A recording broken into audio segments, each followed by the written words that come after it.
While most people are out here buying $40 bottles of supplements without a second thought, there are farmers quietly growing the exact same ingredients in quarter-acre plots and selling them for $400, even $500 per kilogram. Not to big retailers, not through middlemen, directly to the supplement companies, the apothecary networks, and the wellness brands that are absolutely desperate for domestic supply. And here's what nobody's telling you. The reason these herbs are expensive isn't because they're rare. It's because awareness has been kept deliberately low.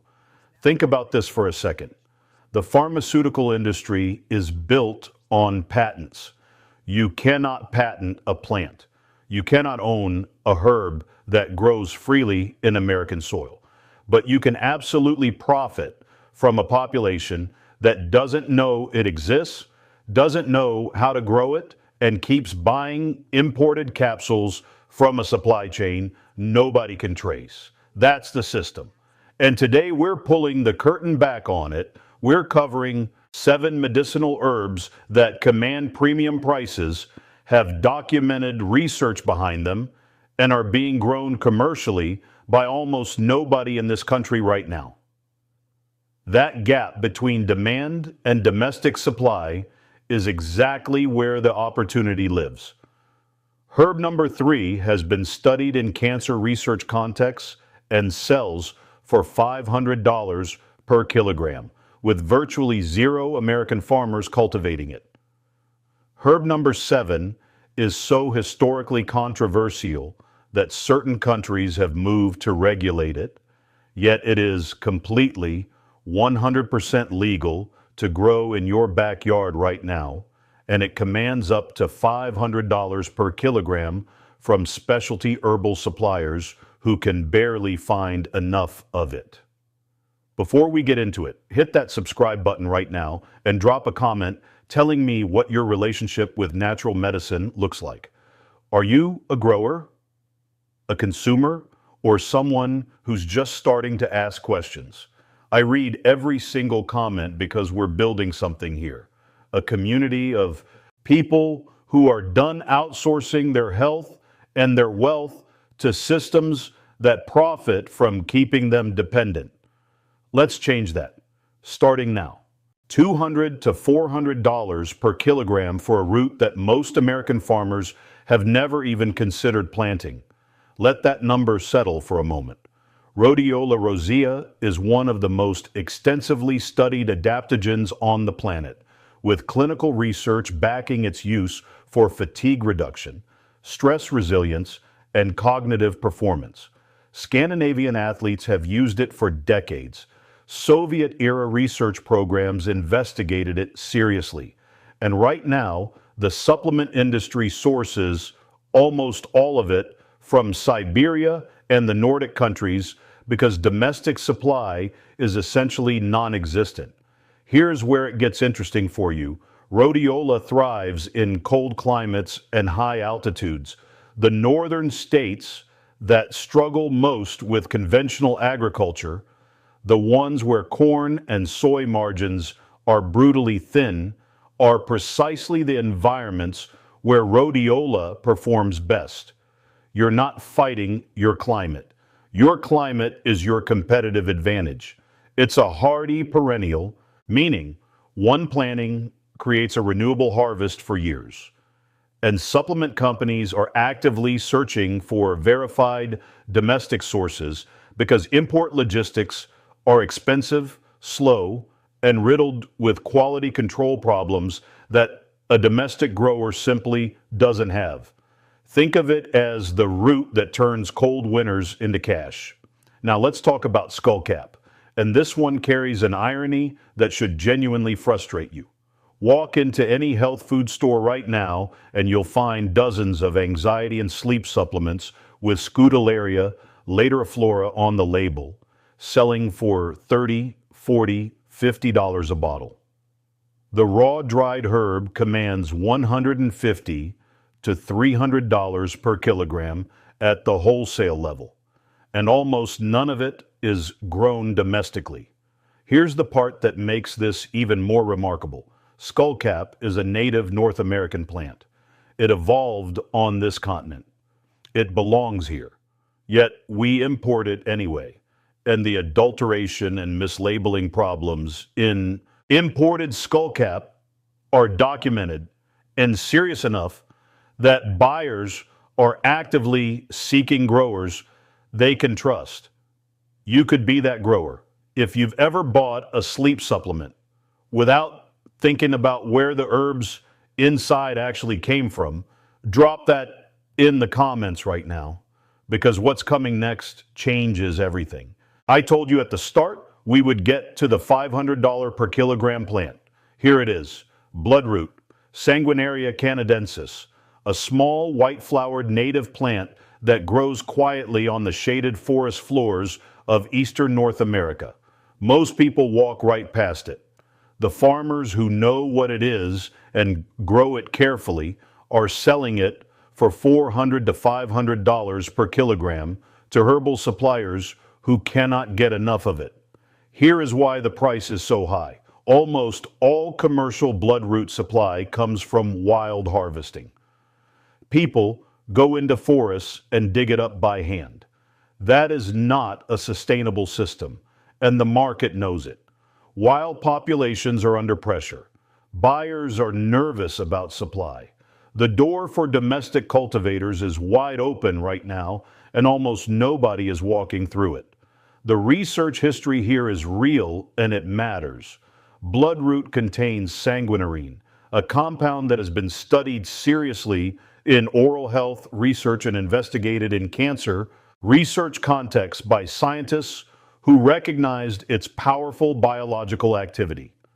It has a long documented history in Native American medicine. It is completely legal to grow and sell in the United States as an herbal product.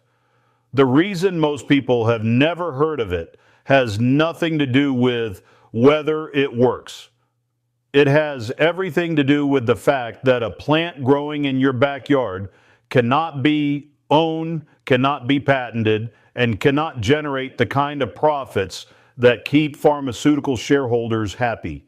Here is the growing opportunity that makes this even better. Bloodroot loves shade.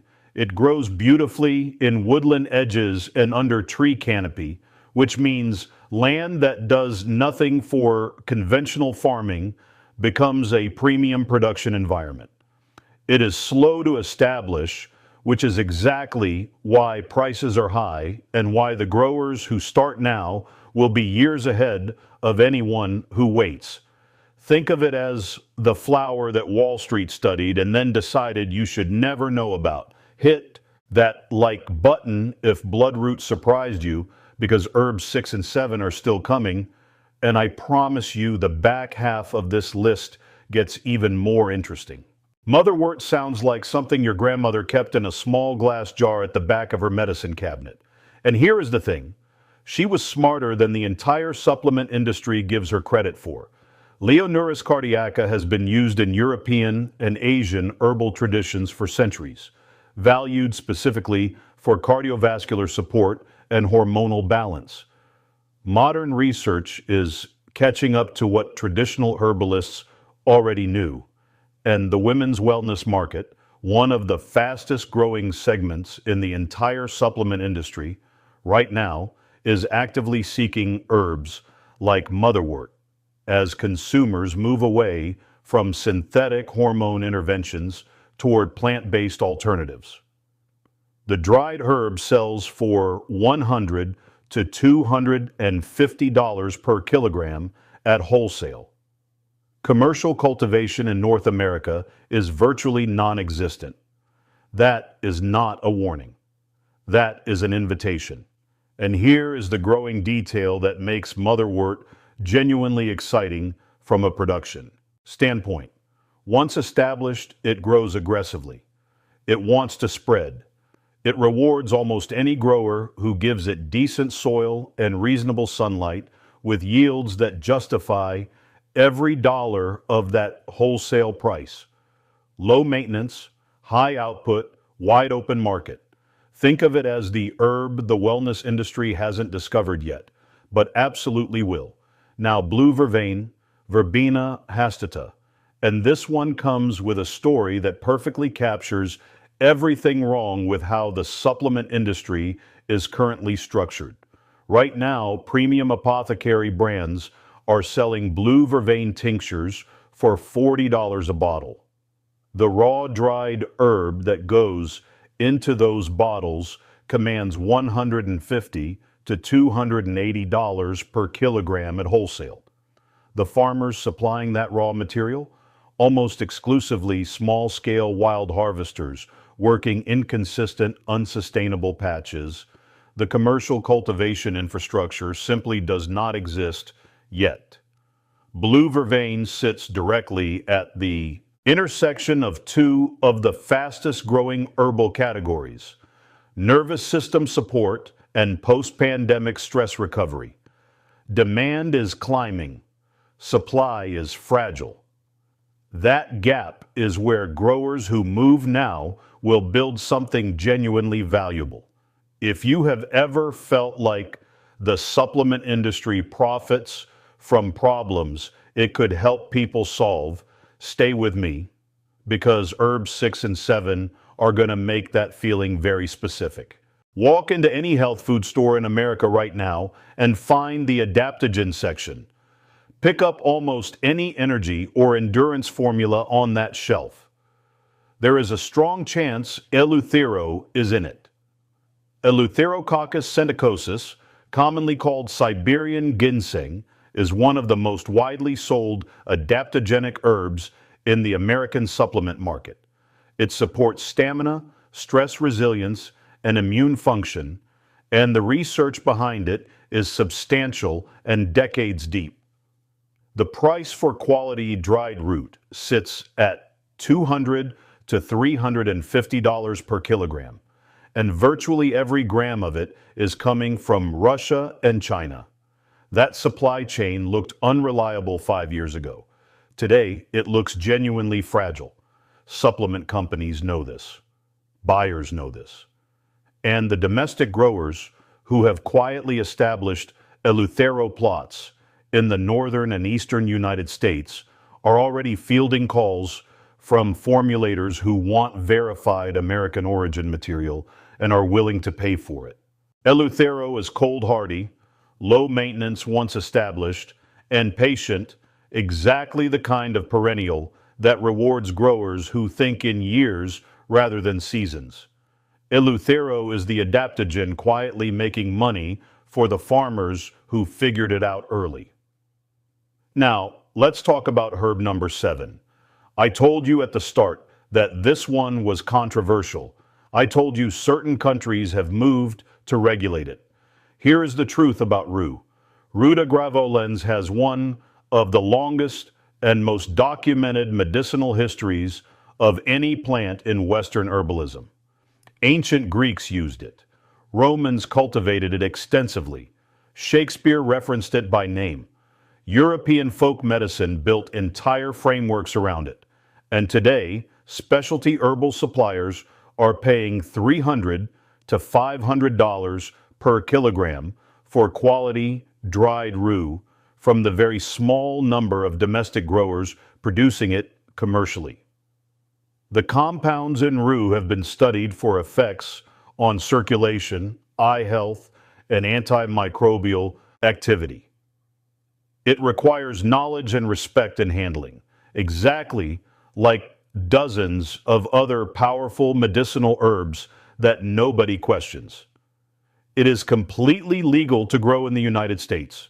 The reason most people have never considered growing it is the same reason we started this entire conversation. Powerful plants that demand knowledge to use correctly are exactly the ones the current system prefers you to ignore.